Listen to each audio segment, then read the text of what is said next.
So here's our opening right here, and you can see it I barely fit in this thing, and there's not even a door on it. So you can imagine when you have a door hung in here, it's going to come in even more.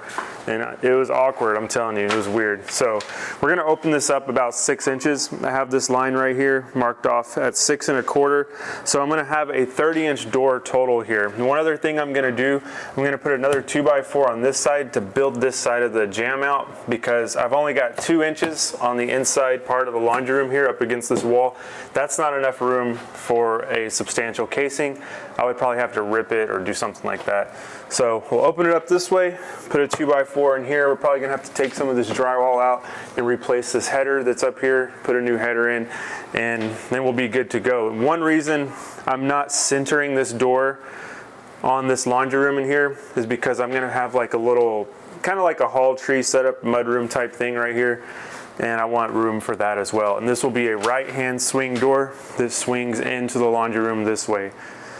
Then this door is going to swing out this way. It's going to interfere with this, but this will eventually be closed off, and I want to have like a big sliding glass thing here with a pool back here and a roller coaster that goes down.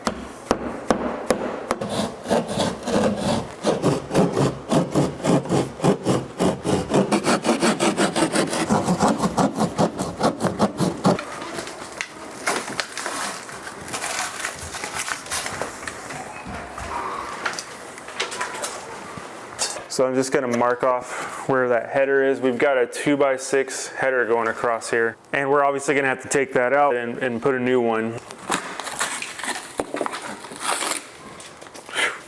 So you can see what we've got going on here now, typical setup. All we have to do, I've got to take out this section of drywall on the back side too, so we can get that side of the header out. But we're going to take this out.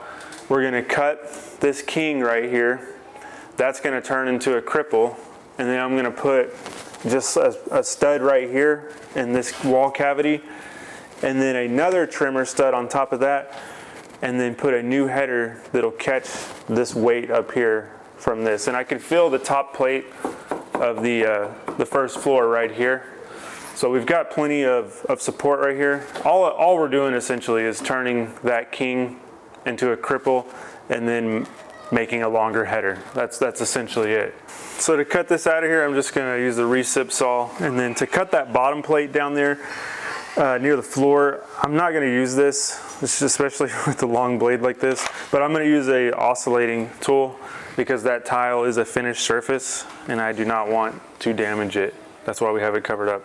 Now when you're cutting these studs out of here, you need to make sure that the wall is supported. Usually people will build temporary bracing if they're going to take a big section of the wall out. In this case, we're not taking a big section of the wall out. So that span, it's going to be open temporarily, is only 42 inches. So I'm not really worried about, this whole thing collapsing in, over 42 inches. Because whenever we rebuild this and we put our new cripple studs in that are going to meet the header, that's going to redistribute that weight and it's going to bear the load again. If this doesn't work out, then the next video will obviously be rebuilding the back half of my house. All right guys, so here's the plan. Here's what we're going to do. We've got our top plate up there, bottom plate right there. I'm going to measure a king stud that's going to go in there. Then we're just going to have some pre-drilled angled screws in there. So we're going to get this right in place. It's going to be set back 1.5 inches into this wall cavity here. And then I'm just going to hold it in place and then just screw it. So that'll be our king stud screwed to the top and bottom plate. Then our trimmer will come in here, and to find that mark of how high that needs to be, how long that board needs to be cut to, we've got this one over here already in place. So all I'm going to do is just go off that one so we know we have a level opening. So we're just going to zero this up right there, and then I'll make my mark over here.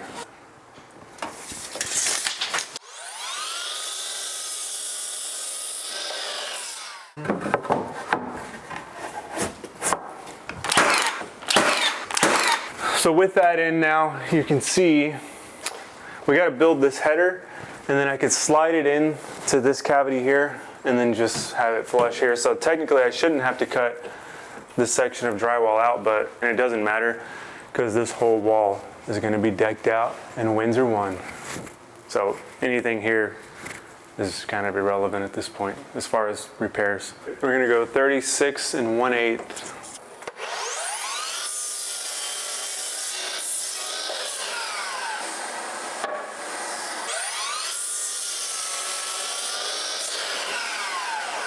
So we've just cut our header lumber right here, and you can see these two will be nailed together. But these 2 1.5 inch pieces together are only gonna equal 3 inches when they are nailed together. So we gotta put a spacer block in there.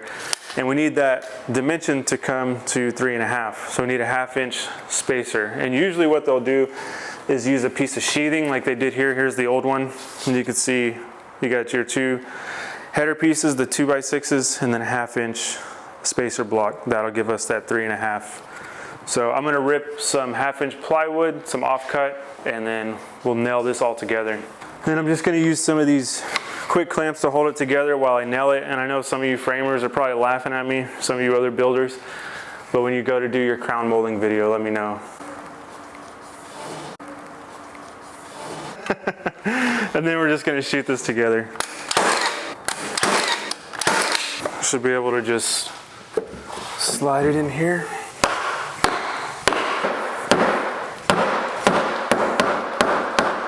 And I'll just line it. Oh.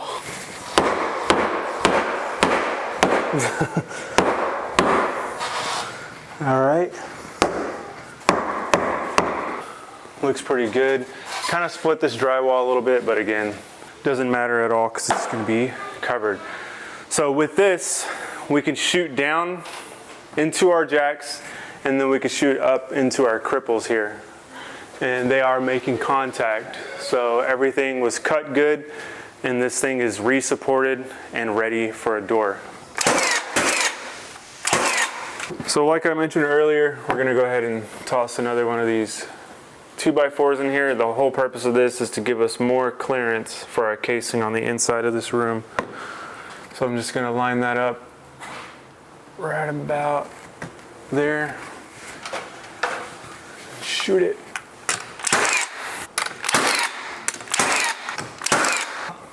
We did it.